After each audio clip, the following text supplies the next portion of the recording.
Hi everyone, give me one more second. We just had a quick problem with the audio, but we got it working, and I just got to do the marketing really quick. And I want to thank you guys for coming to this live stream, and we will get to it in just a second here.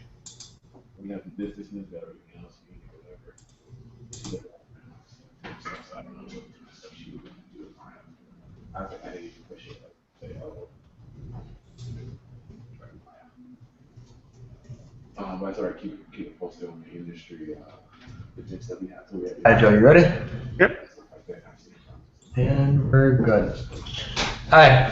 Hi, everyone. Welcome to this Concept Cookie Wednesday live stream. I'm Tim Von Rieden, and I'm joined by Joe Chico, who will be my moderator for this live stream. Say hi. Hello. And today we're going to be taking it back to the basics of the basics, and we're going to talk about blending. And I'm not trying to make it so that you guys don't have any stylized look to your blending, but I want to showcase how you can blend something completely without it looking blurry or sloppy. So I get a lot of people asking me about how do you blend properly, and I think that goes into a few different things where you can go into like a style, because if you want your brush strokes to be seen, that is more of a style. But I want to show you guys how to smooth things out so that in areas you do want things completely smooth, or you want it to look smooth without looking blurry, I'm going to show you how I would go about doing that. And let me see here.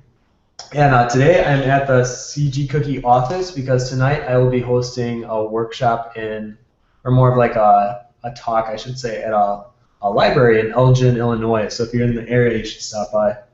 And also, we got a new book from 3D Total Publishing called Sketching from the Imagination, along with a nice little thank you card here. But this is a great book. Me and Joe just did a quick look through, and from what I already can tell, this is just a really great book. So I'll look forward to a book review on that sometime in the future. Okay, and as always, if you guys have any questions, even if they don't pertain to what I am currently working on, whoop. Joe, someone joined the. You gotta kick them out. Apparently, I put the wrong link somewhere. But I want to go through it with you guys, and I just want to make sure. Let me double check the links I just put out. Make sure I'm not.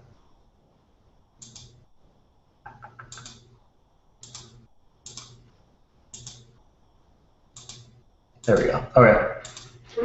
So like I was saying, if you have questions that don't even pertain to what we're working on, so even if it's questions about working in the industry, beefing up your portfolio, anything that like you could ask a question on in the digital art realm, feel free to ask, and Joel will make sure to hand the questions off to me. All right, so without further ado, let's go ahead and get started. All right. So this was the little example thing that I was doing earlier. And I noticed on the left one, someone commented that they still like the style on the left.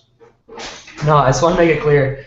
It's really hard for me to purposely make something look bad. So when I was doing this, I think my brain was still like forcing myself to blend it a little bit, where I kind of wanted to showcase a poor example, which was meant to be like the brushstrokes are seen, but it's not in a way that adds or enhances the piece. If anything, it becomes distracting. So I actually really like when I can see the brush strokes in people's pieces, but only if it was intentional to enhance the piece. Where if you see it, if you like see brush strokes and it's unintentional, it was like, oh, just not a good job of blending. Like there was like this, where like the brush strokes aren't blended at all, and it just becomes very distracting. And I think that takes away from the overall quality of the piece. So what I want to kind of showcase is I'll do like a few different objects. I think that's what I'll do a few different objects in blending. So I'll do like a sphere and a cube, and I'll show you what I would like to be seen. And kind of go about the process. So let me see here. First one that I'm going to go through is, this is a circle hard edge brush. Let me get a different color for you guys.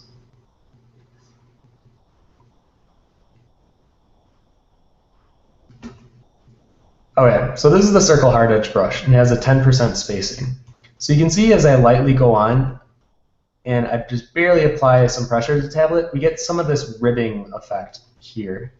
So you can kind of see there's like these individual strands that are left over. It's like the shadow of the circle is still able to be seen.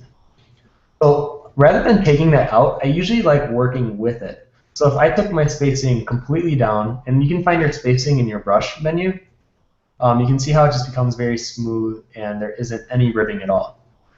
But if you zoom in, I'm sure we can see like a very small hint. Nope, not even. It's very, very smooth, which can be good, but honestly, I like working with a little texture, so that's why I keep the spacing at 10%. And then it just kind of goes through in how I blend it, and it works with it rather than against it. So having that ribbing effect actually is a good thing. Okay, so there's a few ways that I would like you guys to start thinking about blending. So the first one is building up your value. So when you're going through, usually you should have some kind of a fluid motion that you're going through as you create your own work. Let me go ahead.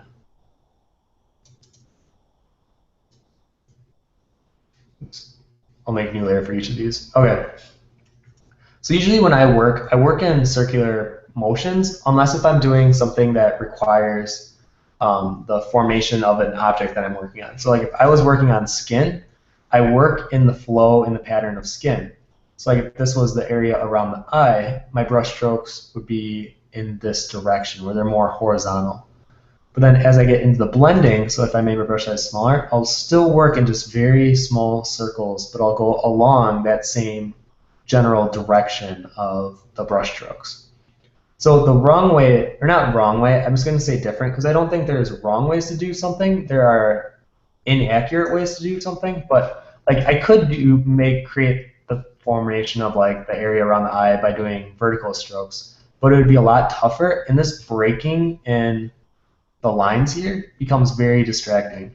Where if I was to like draw the area around the eye by only using vertical strokes, it would almost look tree-like. It wouldn't look so much like the smooth surface of skin. And this is almost what I should have put for the marketing image, where this is more of a problem. Because then I see a lot of reworking that has to be done, and then it would take a lot of blending to get rid of these lines. Where like the one on the left wouldn't take so much blending.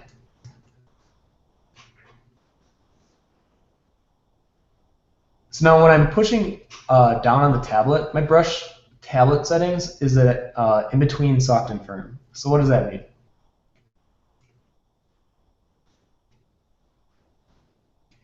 Alright, so when you have your settings on soft, you barely have to push on your tablet for it to become like a solid stroke like this. But when it's firm, if you're putting and applying almost the same amount of pressure, it might only show up as like that.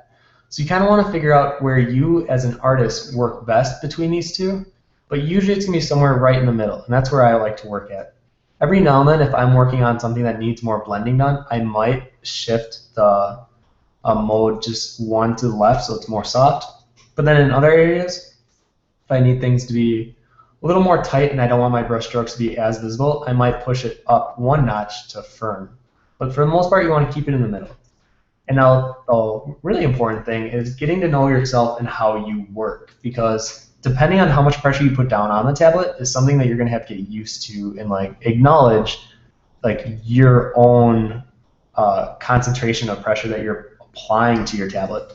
So I know I work really soft where I don't apply much pressure at all to my tablet, and I think that is also a good thing, where I want you guys to get in the habit of working with settings that you're not going crazy with pushing down on the tablet, because one artist I talked to said that that's what was developing problems in their wrist. Because when you're pushing so hard on something for like a really extended period of time, you're just doing a lot of damage. Where if you're not applying that much pressure and it's more free and more loose, then it'd be easier. So you can see here, I'm applying like this amount of pressure for the color. So if I lay down the full color, it would be that dense. But the way that I work, this is about as light as I'm pushing down on my tablet.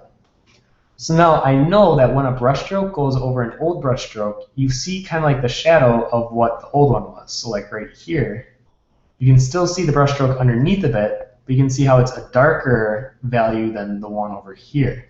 So then you got to get comfortable working with like layering your brush strokes, which is very weird, especially if you come from a traditional background. If you're working from pencil or paints, you don't really have to do layering like this. even with acrylics, if you're laying down an acrylic, you still do some form of like layering or blending, but it's not so transparent like it is in digital.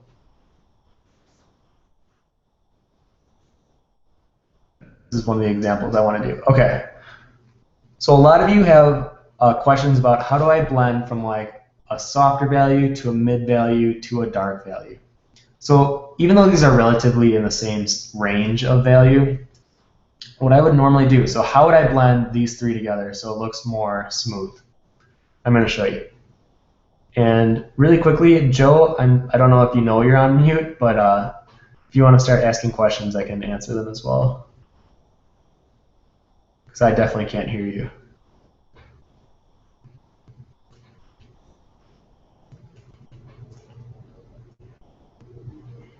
Nope, your audio is not working. Well, that's okay. I'll just keep going then. So the color that I'm using is this pink salmon color here, and I'm not going to be changing the color right now. So while I will be using the eyedropper tool, I'm not using it currently. So the first thing that I'm going to do is I'm going to blend the darkest value, so the bottom one, into this mid-tone one here. So what I'm going to do is I'm going to lightly graze over the area in between. I'm going to do this on new layer so you can kind of see what I do. Oh, there. Can you hear me now? There we go. Yeah. Awesome. All right. We have a first question from Benedict. Hello, Benedict. Welcome back.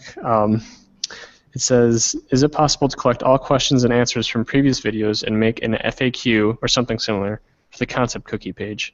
People have been asking some pretty frequent questions. That would be awesome. I would love that. I'll add that to the list. I think you could actually make that happen. Yeah.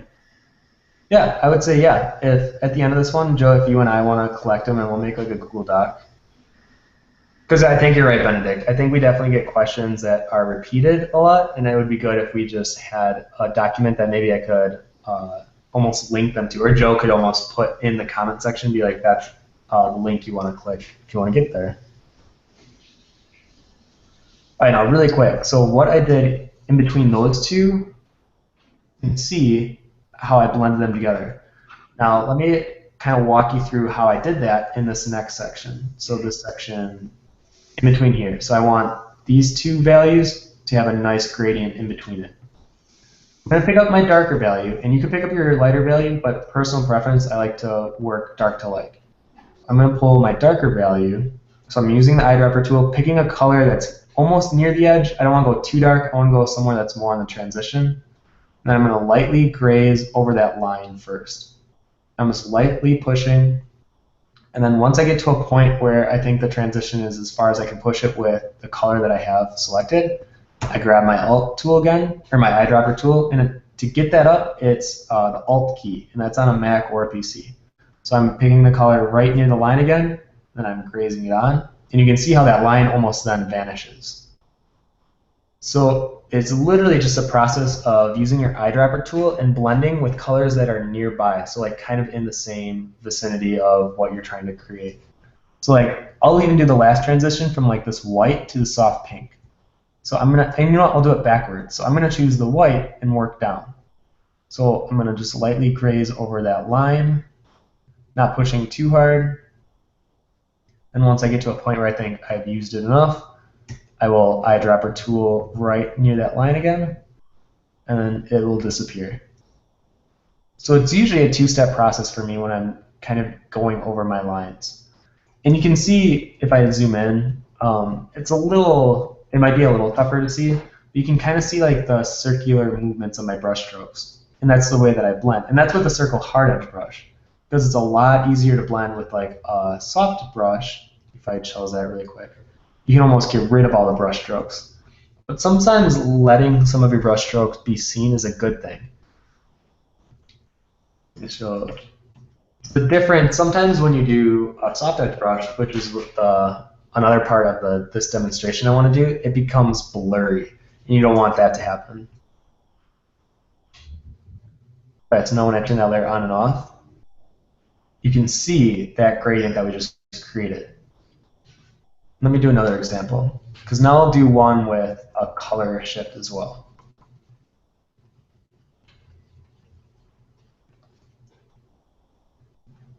Joe, I can't hear you again. I know. I muted myself. Okay. Next question is from Israel. It says, "Hello from the UK. My drawing is getting better all the time, but every drawing takes me a little longer to complete. Is this normal? Any tips on trying to become quicker? Also, I entered the Halloween contest on Coco. Could you give me feedback on my entry? Thanks." I can definitely tell you that for the first question, yeah, it will take you longer initially. Because during the learning process, when you're trying new things or you're experimenting, usually there's a lot of time that you invest into that. So while I can say, yeah, it will take you longer, it's time well invested. So I would definitely encourage you to spend time on your pieces, but at the same time, make sure that you are challenging yourself. Because if you're not trying new things, then you're just recycling your old work for the most part. You're not really growing as an artist. So it's good to spend more time on your pieces, but only if you're like developing your skill level and you're actively looking at what you're creating and trying to better how it looks. And then for the second part of your question, if you somehow let Joe or myself know what contest entry you have, I will definitely take a look at it.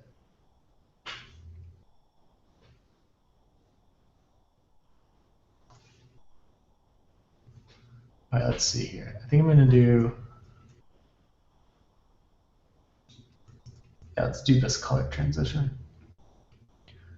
All right, so pretty much what I have here is just a slate of colors that kind of gradient into each other. I'm going to show you how I would blend this. So I'm going to make a copy of this. Because with such hard edges, it's a little tougher to blend, but I'm going to show you what I would do. So I think I'm going to do one as a hard edge and one with a soft edge. So this first one will do hard edge.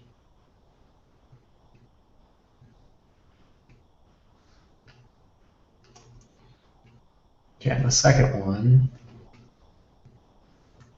soft edge.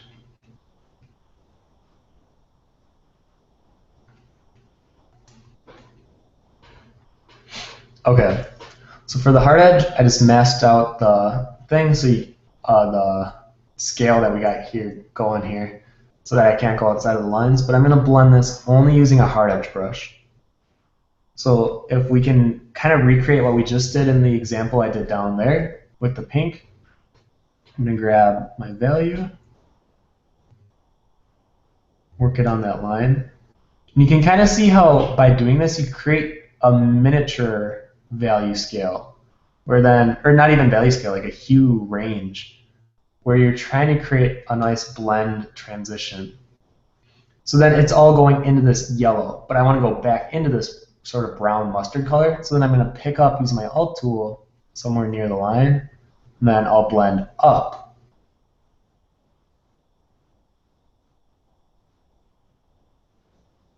And the reason that I'm doing more than one is because I think through repetition, you can learn a lot about blending. So since I've been, blending for like 7 years, this is all I do for the most part every day. When I'm drawing, I usually just work in blending. So I think just through pure repetition and practice, you can really get a good control and grasp of how you blend and like how much pressure you can put on the tablet, really everything that goes into blending. Because then when I'm doing this, I'm already in autopilot mode. I'm not even thinking. My eye can just wander around, see an area that needs to be blended, and then automatically know the transition I need to do. So it's that Alt tool, grabbing a color nearby, and then softly blending it in. And then when I find another area that needs to be blended, pull out my Alt tool, pick up the color, then blend it. So now let's do the one from the yellow to this sort of soft color right here. And then Joe, if you want to ask me questions, because I'm just going to repeat the same thing throughout the remaining, how many colors are there? 1, 2, 3, 4, 5, 6. Through the remaining 6 colors, I'm just going to keep blending down. So if you guys want to ask questions now, this would be a good one. All right, we got lots of questions. So, Right. but a lot of them are like demo questions. So I'll just fire off a bunch of questions for you. Right. First one's from Zero. Question for colors: how do you blend cool and warm colors and avoid getting the muddy effect? That's a tough question. Okay. Let me go ahead.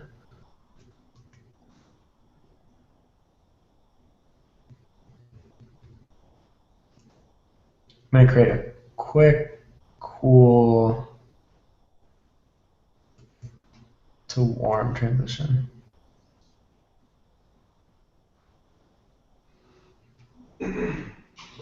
Okay, so your question is primarily in like this range right here. So the transition from cool to warm can be just as you said, you can sometimes get a muddy effect. So let me go ahead and mask out this area. All right, so when blending, the way that I like to look at it is if you're working with cool colors, typically you're working in your shadows, but that's not always true. But when I'm blending, like if there's an area where I know the light's hitting, I'll typically work with more of a warm hue. But in a shadow, I'll work with a typically more cool hue. So usually the transition is more sharp. There's more of a contrast between it. But for here, I want to show you that I pretty much apply the same exact technique. And the way that I would make it not look muddy is not overdoing it. So I think sometimes when going from colors that are so opposite of each other, or like the warmth or the temperatures are so opposite, it can look muddy because you're trying to overblend it, or you're trying to make it too much of a statement that like there's a transition between warm and cool colors. So you know what, I'm going to even choose an even cooler blue here. Let's go for like that.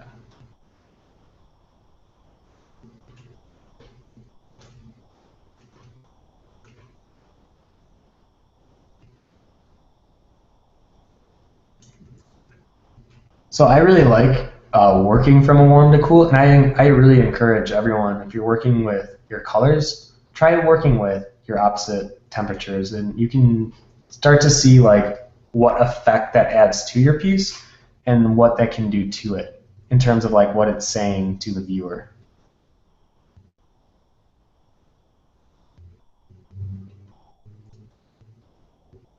So you can see I'm just still soft blending. I'm not over pushing any warm or cool. I'm just letting the transition be as fluid as possible. So I guess that would be my biggest tip with not making it muddy, is don't force it and let it be as fluid as you possibly can. Like that. So I hope that kind of answered your question. And then let me go back to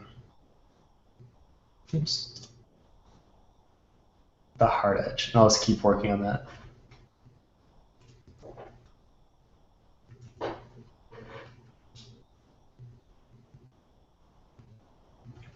So then once again, picking up that yellow color, you can see how I'm working the circular movements. Can you see my brush on there, Joe, or is it just a mouse? It's a circle. Okay, so you can see I might be going too fast, but I'll try to slow it down. There, okay, so slow it down. That's kind of the motion that I do while I'm blending. So it's very circular, and I work back and forth, and I just keep looking at that line, that transitional line where the contrast is too heavy. So then I'll try to blend it to the best of my ability, but I'll stick with that circular movement. Now, mind you, the circular movement is something that I've done for a while, and it might not work for you. There might be a different pattern that works for you, or a different like movement that works best for you. But I like the circle movement because if I just did back and forth, it might look too streaky. Where you can tell the difference between like up here, the transition, and like here. I'm not saying one's wrong, but I am saying that I'm less comfortable doing the streaky version, where I would much rather do circular. And you want to play with what you're comfortable with, in a sense of like, this works for me. And you want to build up on that. You want to build up on the things that work for you. All right, next question is from Franny Turner. Mark Burnett says, using the eyedropper will cause desaturation in your colors over time. How do you avoid this? I personally like desaturated colors. So, you know what? I'm going to test that theory out. Let me make a new layer. Okay, so that's that color. Oh, you guys can't see my color picker. So on the color picker scale, this is about 3/4 of the way up. Let me choose the color in between. So I'm going to see if that's true.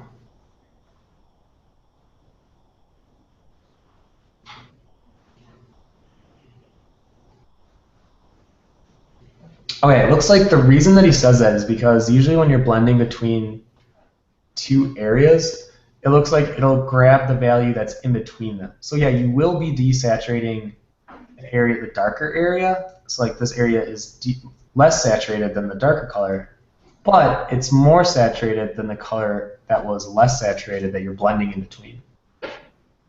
So personally, I like working with desaturated colors, and I recommend it to especially new artists where I think sometimes people get excited over working with color and they're like, oh, I want to use red. And instantly they use this red, like this very like eye-grabbing, attention-needing red.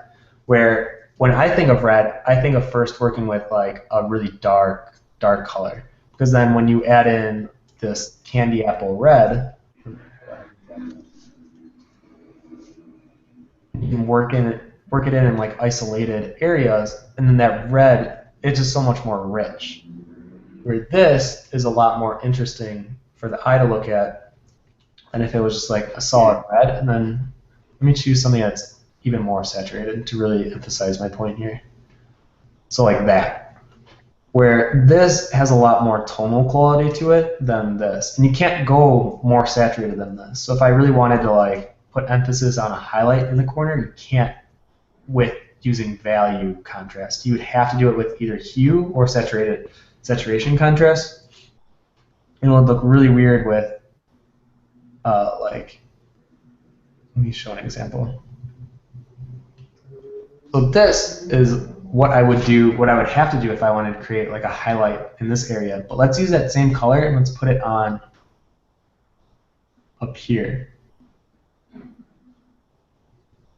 And you can see how that really adds like a magnitude to the object on the top. It really gives it that nice sheen and gives it a nice contrast between this very light value of the highlight against the dark value of the red.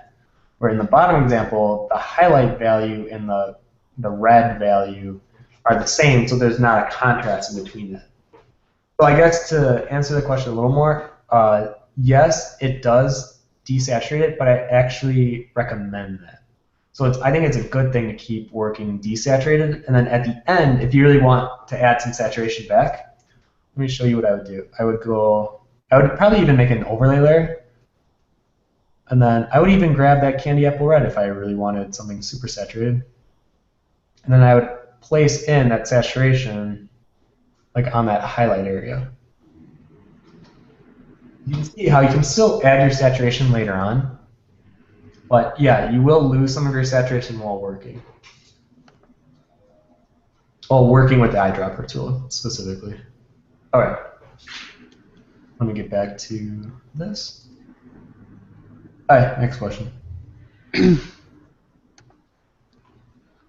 Next question is from, I think it's Cyn, C-Y-N. For the hard edge example, did you use the opacity setting to make a lighter hue on the top in order to blend?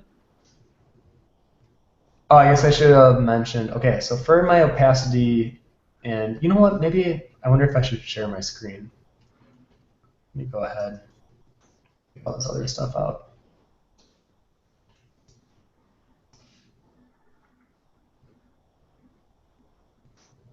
Because I think it's important for you guys to see my settings and what I'm working with to fully kind of comprehend what I'm doing. All right, so can you see me now? I see you. Switch to my entire screen. Oh, let me get that out of there. Okay, so when I work, now mind you, this is for me personally, but I would at least recommend giving this a try. If you can see, when you choose your brush, there's a top menu bar up here. Right here, up there. And you can see how my opacity is set at 100%. So the only way that I'm getting this transition from this lighter value over here to my darker value over here is purely based on how hard and how much pressure I am applying to the tablet. So if I want just a minor amount of color added, I'll push lightly. But then if I wanted it to be a little darker, I'll just slowly push a little heavier. And I'll keep doing that over and over and over again until I get to my final transition of that color. So that's why I really like blending, because it's more of like a process. It's not so instant. And I think it's good for you guys to realize it's better to not work with the mindset of wanting instant results. Work with the mindset of kind of working with the piece you have at hand and slowly working in areas and building it up to create something that's kind of cool to look at. Yeah, my opacity set at 100%, and then in my brush settings over here, right here, you can see that, right? Mm-hmm. Okay. I don't keep my shape dynamics on unless if I'm doing like line art or something that kind of calls for a different line weight. So I turn that off, then I keep transfer on. So this is what gives me that effect of applying pressure. So if I turn it off, when I apply my brush, no matter how hard I'm pushing, I'll get a solid color value. Where if I turn it on, then make sure that it's set to pen pressure. So on the very top, it should be opacity jitter, set it to pen pressure, and you are good to go. And you'll be able to tell because in the preview image down here, you'll see solid gradient. And that's kind of your little shortcut to see if you're working with the right settings. So yeah, so what was the first part of that question then? Did you use the opacity setting to make a lighter hue on top in order to blend? No. So I'm just purely working with the transfer setting on my brush.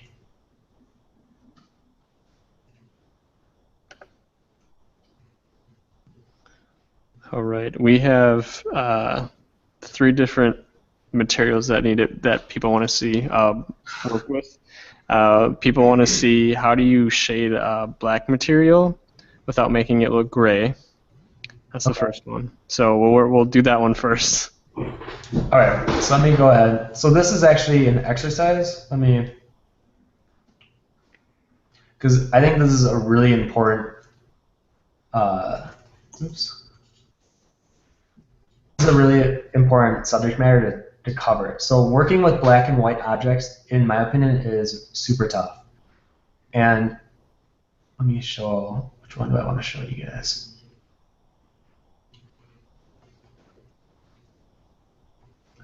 All right, so here's my example. So pretty much the way to not make it look black.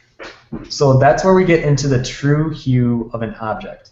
So when you light something or you overshadow it, you lose what the true color of the object is. So let me explain that. So as we look at this black sphere up here, you can see how it's kind of separated into the highlight bloom, the true color, and then the bounce light. So you want the true color, the hue identity of your object to usually, and this is usually, so sometimes there's cases where the lighting is so extreme or they're in like such a setting where it's like the warm light is very intense or cool light is really intense. But for the most part, you want your true color of the object to be the most apparent. So the black part of this is the most important because you can see, okay, well the true color of this black sphere isn't going to be the highlight color, where the highlight color would be telling me the sphere is gray, which is kind of what you're saying. Where the true color of the object is this black color, and it's not the bounce light, because that's not the true color of the object. So I guess how to work with that in your piece. So you know what, maybe I'll even go back to the red sphere example. So like on my red sphere, the true color of the red sphere is like probably somewhere around here. But now there's this lighting gradient in between the highlight and the true color that might mislead the viewer into thinking that the color identity might be something different. So you know what, maybe I'll work with the black object because that's what the question was asking for. All right, so let's say we have a black object. So we'll do a sphere again. So now as I light it, I'm really pushing towards the area that the light would be affecting the most. It's kind of up here. And I'm pillow shading it out to the edges. Now the wrong way to go about doing this is if I lit it and I cover the entire object, because then the object then becomes gray. Now there might be an example where like the lighting is coming from the front and it's so intense that it really blooms around the object and it gives the appearance that the object is more gray, even though we know it's black. But the viewer would also know that they would see that lighting and they'd be like, wow, that's a really intense light. Or if it was like this intense and like the object was really close to the light, where then the viewer would know, okay, well the object's color isn't gray, it's just that lighting that's kind of tricking us. So usually when you want to create an object like a black one, for example, move this away. Don't work with overlit scenes or things that would call for, like if it was a really sunny day, don't like put them, or that's a bad example. Don't overlight it. You can still put them in the sunlight, but when you're adding your warm colors to your highlight, so you can kind of see how I did it in the example, where the warmth is very subtle. Like you can see some like yellow hues mixed in with that gray, but it's very subtle. And then same with the bounce light. You can see how the bounce light has some cool hues in it, but it's very subtle. So I would say subtlety is key when working with your black and white objects. But yes, there will be times where there will be some transitions of gray, and just know that that's normal. Because when a black object receives light, it's almost instantly adding some gray transitional gradients to it. All right, and then I think that's... Sorry, that was a long one. Yeah, that's good. All right. And the next one, they want to know how to do like hair and fur. Oh gosh. Okay. How to blend hair and fur. So starting off, I'm not very comfortable doing fur. So one thing where I would say I'm not the most comfortable. But since you guys are asking for it, let me go ahead. And hair is a little easier for me. But let's say we want to do fur. Let's see here. What kind of area do I want to do? All right, let's do like typical fur. All right, so say like if the head of, like I'm imagining this was like a wolf. Here's the head. This is like on the back part of the wolf. So what I would do, I would use a brush that has a shape dynamics on it to first, capture, oh no, I'm sorry, I would use my soft edge brush. Because I want to get my base down. I want to get a nice solid foundation that I can work on top of.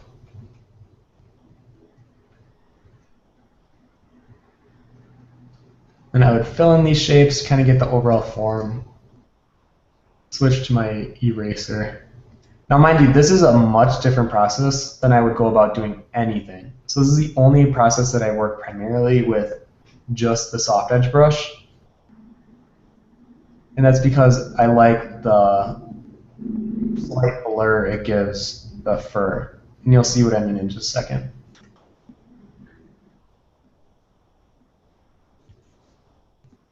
You guys are lucky I usually don't do request demos during the live streams like this as much. I feel like that's what this live stream kind of turned into. Which is okay. That's kind of why I do these, but I was not expecting that. Okay, so then from here, I would use my blur tool. Or this is the smudge, I think, the smudge tool. Get some texture to it. And now here's where I'm going to make a new layer. Make my brush size a lot smaller. Add that shape dynamics. And I'll just build on it. Now the thing with fur and even hair, because with hair I definitely treat it a lot differently, where I think of shaping it out. And I kind of do the same thing with fur, but a little differently. Where hair I think of in like clumps of shapes, and usually there's a lot of like triangles, and I'm working with different forms of how hair moves, because I still want to keep hair fluid.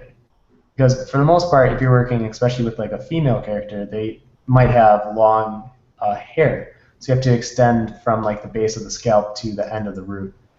But for something like fur, since it's all usually typically short, that's where I think that's why I don't like working with furs, because there isn't as much I can do with it as I could do like long hair. You can see how I'm still creating those individual strands, but for the most part, I'm still thinking of it in those initial shapes that we laid out. So I think the worst thing you could do is just create like a triangle and then leave it like that, where it doesn't look fluid, it definitely doesn't look realistic, and you want to stay true to form as you can. So now this is where the tough part comes in. So creating the transition of like light hitting the top of this, I'm going to do my best, but like I said, I'm not comfortable working with fur. It's because I never draw furry creatures. I never draw anything that pertains to this kind of thing. And if I do like bears or dogs, they usually have very short fur.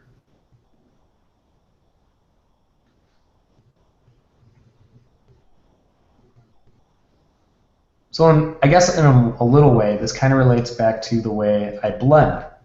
So I'm still working in like the direction that the fur is going in, but you'll see me every now and then work in those circular motions. Because when creating fur, it's the contrast that means everything. You can see as I add in these lighter colors, we're instantly starting to get that 3D appearance, as if the fur isn't so much flat anymore. There's some lighting involved, and we're getting form and shape, and that's what's forming these different values. And I'll lay down the color on the side here too.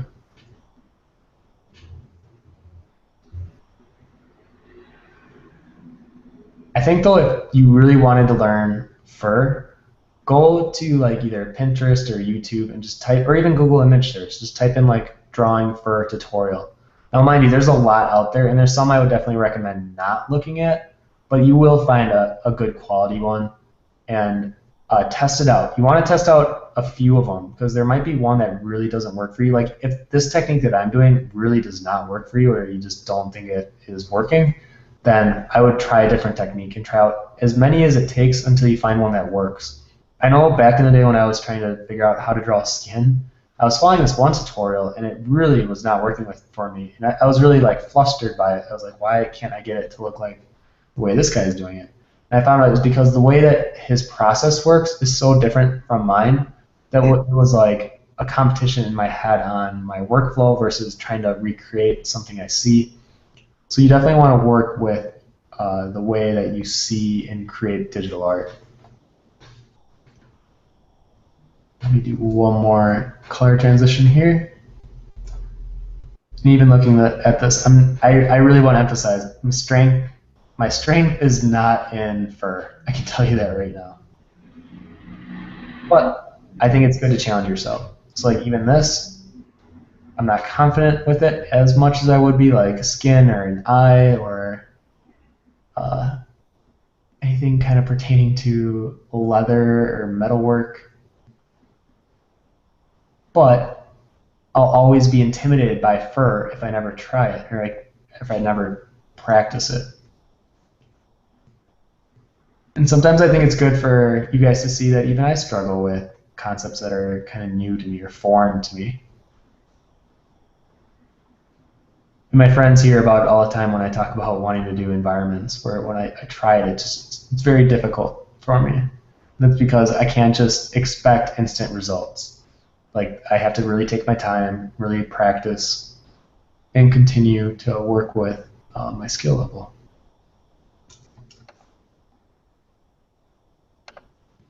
Okay, I think I'm done. I hope that kind of showed you an example of how to do fur. But the way, if you look closely here, so you can still see those triangular shapes, but they're just more in like a fur-like sense, where there's more strands of hair sticking out. But for the most part, I still try to like keep it shaped. All right, next question. It says, Caroline says, "Hi Tim. It may seem silly, but I was asking myself about the way to present yourself in conventions like Comic-Cons or other conventions where people like to cosplay. Is it okay to costume yourself when trying to network? Do you appear non-professional?" That's a good question, because you know what? I've been to 9 conventions this year, and there was 2 people that came up to me and they were like trying to have a serious conversation with me and like show me their portfolio on their phone, and they were in cosplay. And I think it does detract a little bit, but since I'm kind of used to it and like I have a lot of friends that do it, and it doesn't deter me away. But I can definitely see like a professional working like let's say the head of a company, like the head of one of the big video game companies. He might not be familiar with people that cosplay because he didn't really have that growing up as much as we do, where it's more familiar for us. So when you go up to someone like him, I'm sure instantly he is looking at you and he is saying, oh, like, I don't know if I can take this person 100% serious because they're in this costume. And it's unfortunate, but I would say if you're trying to be serious about business or putting yourself out there, I would stay away from doing cosplay just for that reason, though. But other than that, though, I definitely encourage it. I think it's really fun. I think it's what makes conventions so cool, and getting to see people that kind of relate and recognize what you're interested in.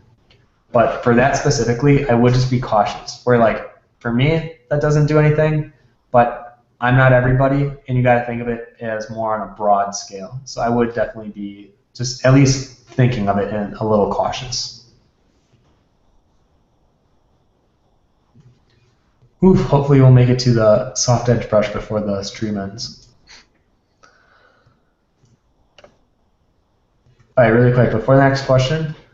So I'm going to change my soft edge, my hard edge brush to a soft edge brush.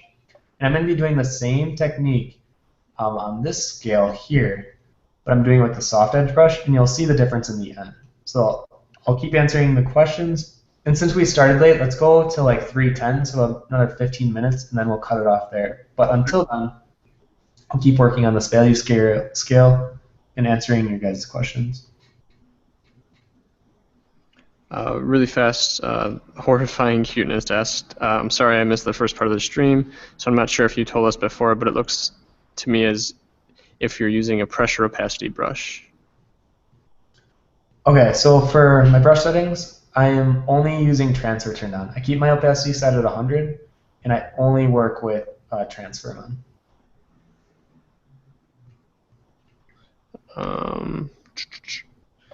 I got the username for Israel, so I'll give that to you after the stream. I can take a look at that later.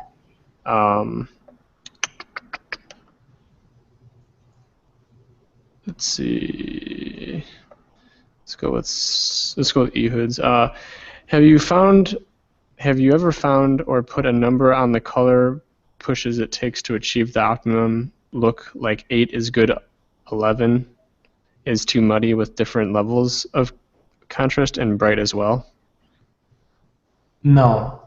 I think I don't work very technically when I work. So when I work, I definitely go on instinct and looking at it and being like, does this look accurate? If it bothers me, if I look at something and if it bothers me, I fix it.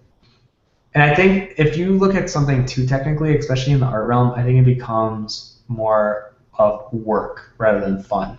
And I think artists create their best works when they're having fun with it, where it's less work. I will say though, in terms of like, if you're asking more about like your value range, so let's say the range that I like to work at is about like right here. So what is that on my ticker? It's about, oh no, that's it's about 80, we'll say 80%. So I like to work from this gray. Maybe layer for this first. Because I think working from pure white, so like pure white to pure black, is too much of a range. And I think this is misleading, where I think artists think, oh, they need to add contrast, so they immediately go for like the extremes. But the range that I like to work from is like here, like somewhere around here, to about here, where my contrasts are more subtle. And that is usually what I see nowadays, especially with the artists that I follow and I really look up to. Subtlety in their contrast ranges is everything. Because then if you have your entire piece where it's very subtle and the contrasts are not so noticeable or not so extreme, if there's an area that you really wanted to draw attention to, like let's say a highlight, for example, if I put a white or somewhere even really close to white in this value range over here, it immediately will draw your eye to it because the rest of the piece is more in that sort of like mid-range gray. And even if you add color, I think having that subtlety value range is so much more like, I guess the best way if I had two pieces next to each other where one used like extreme contrast between like black and whites and they use a lot of it, and then another one where they use more subtle ones. And I was just thinking of doing a tutorial on this because after the workshop, I noticed a lot of artists starting out, they're afraid to use contrast, but like this scares them. Where like even with their pencil books and like their sketchbooks, their pencil work, they would hardly ever press down on their paper. It would always be very soft. And their finished product would be very, very light. It wouldn't be, there wasn't much contrast at all, which is good in some ways, but that also shows me that they're working out of fear. They're afraid to push down the pencil on the paper to create that value contrast. So then once they learn to get over that fear, then they go crazy. Then it's like values all day, every day. And then while that's good, like they made the transition of being afraid of working with contrast, then it becomes too comfortable and it's like your values become a crutch. Where working with these extremes, yeah, it'll add the emphasis in the contrast that you need, but it's a crutch because it sometimes detracts from the piece and becomes distracting. So then the next step that I want you guys to take is becoming then kind of back to what you were before, but now you're not afraid of your values, but now you know how to work them and how to implement them into your work to really like increase the quality of it.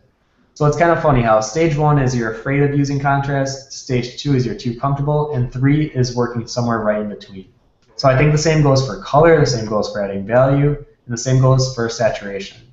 So I think I will make a tutorial probably in December about that, but I hope that answers your question. All right, next question from Sarah. Hi, Tim. I've always struggled between doing line art and painting with a blending technique. I don't know how to balance those two things because I like to make the line art, but when I'm working only by painting, the final product looks bad. Well, like just well painted. I might have to read that one.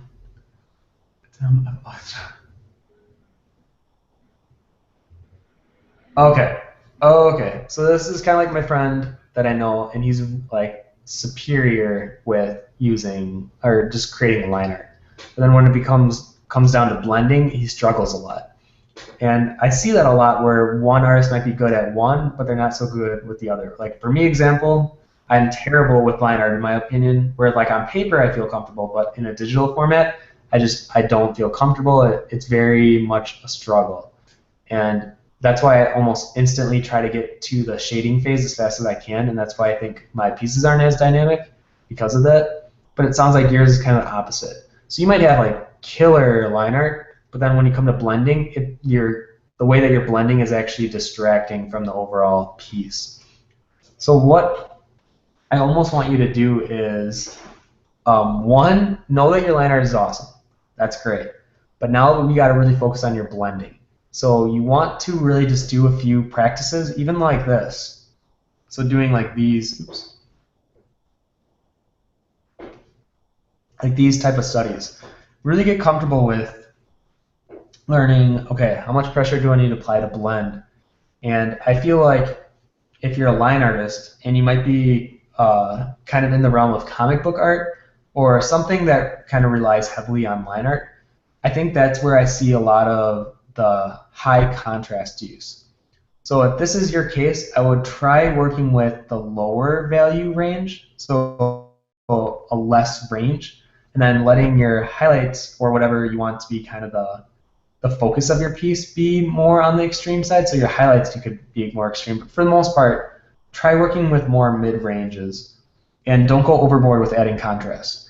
And I think that'll be the first step that you need to take in kind of becoming more comfortable with blending, because I definitely see this as a crutch for a lot of young artists, and I don't want you to be one of those artists. I want you to feel confident in the way that you're blending, but to do so, I want you to start practicing with less contrast and then work on building your contrast from there. And I just want to make sure, sometimes I get on a rant where I just want to make sure I'm answering the question. Really quick, Vito Chin wants to know what's a good brush to use for inked outline line art. To create line art? Yeah, for doing line art that's not comic-y, but inked out line art. Alright, well, first, I don't know if I would use Photoshop. Photoshop is one of the few softwares nowadays that doesn't have like a line smoothing ability, and I think that might be your case, where I would either try Paint Tool Sci, Corel Painter, or Mischief. There's a lot of different softwares out there that offer, and if you don't know what line smoothing is, because they offer it in Photoshop, it's a third-party download though that you have to get off the internet, and it doesn't work for a Mac yet. So that's why I've never used it for Photoshop. Where pretty much what it will do is it kind of follows the movement of your brush, like let's say I did that, and it'll instantly correct anywhere that's a little wobbly. So it kind of creates like the average. It's like a mathematical equation that it creates, where it'll follow your brush and it'll make sure that all your lines look smooth based on the average of the direction that you're going in. So in terms of doing it in Photoshop though, I would use a hard edge brush, I would turn shape dynamics on, and transfer maybe, but then from there I would just work as smoothly as you can. And it sometimes is a pain in the butt, and I think that's why I don't work in line art, because I'm just not as comfortable with it. So if you have kind of the same case that I do, try working where you create like a quick sketch. I have so much going on in this canvas, trying to find like empty space.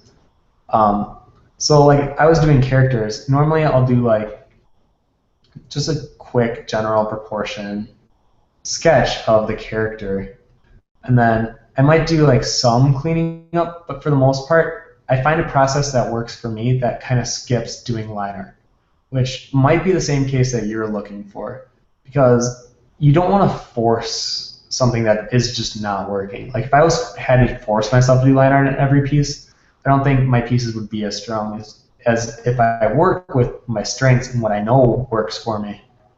So like here, it's like, okay, this is like my initial, okay, this is like a standing figure of some sort. So then from here, I would probably, I'll just do my Tim character. So from here, I would build up like a silhouette of what they would be wearing. Oops.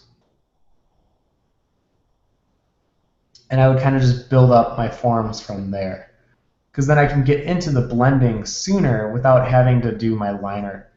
And then I like working with areas that are more rough. So like these pants, for instance, I'm going to let my brush strokes be seen. I'm not going to care so much because I'm just trying to build a foundation right now.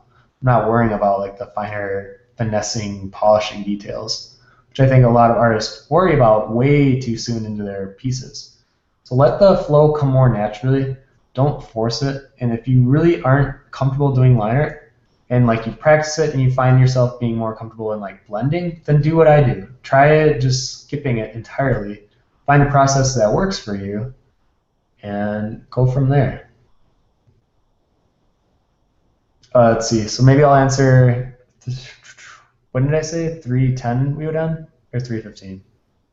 I think we went with 310, but I mean, we got like maybe like 2 more questions we could probably answer. All right, perfect. Let's do that then. First one's by Benedict again, and it says, will you ever feature some other art programs and give your opinion, like Krita, Sci, Verve, Picasa, GIMP, etc., giving us a solid view on what is good for what, which type of artist should look for which program, most likely will need that what program? Yeah, and actually right now, me go to, oops. So on Concept Cookie right now, I have what are called first impressions. Oops, I spelled that wrong. Shit. So like a first impression video is where I pretty much take the software at hand, I do my initial impressions, and then also talk about the strengths and weaknesses of the software.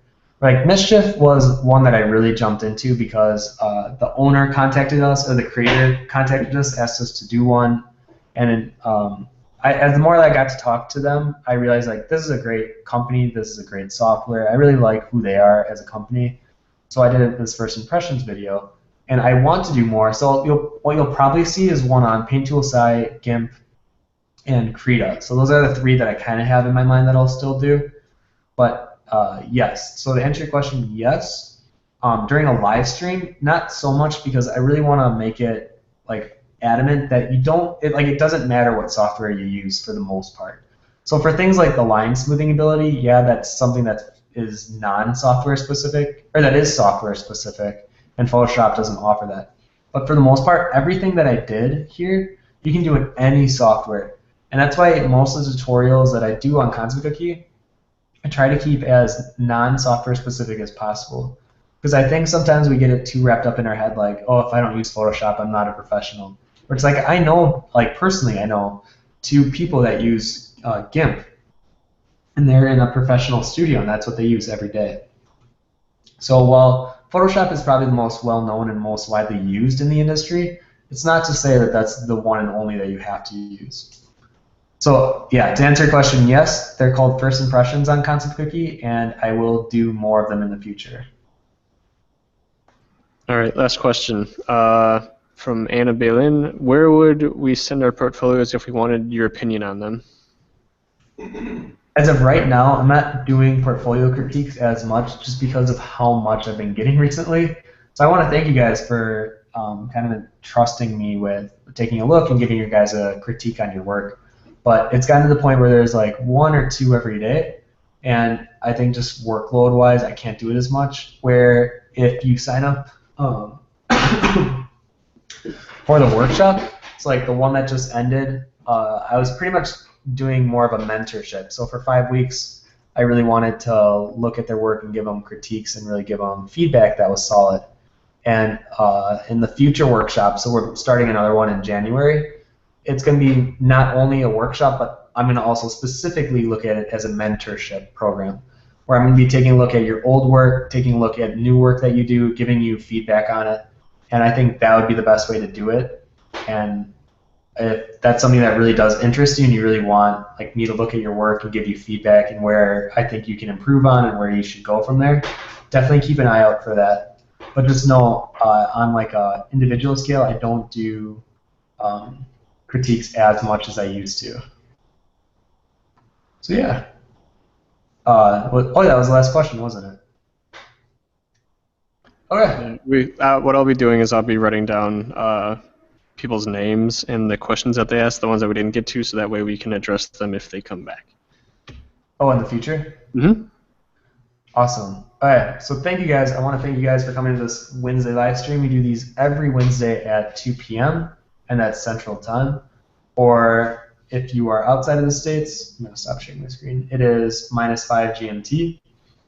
And really quick, I just wanted to share with you guys.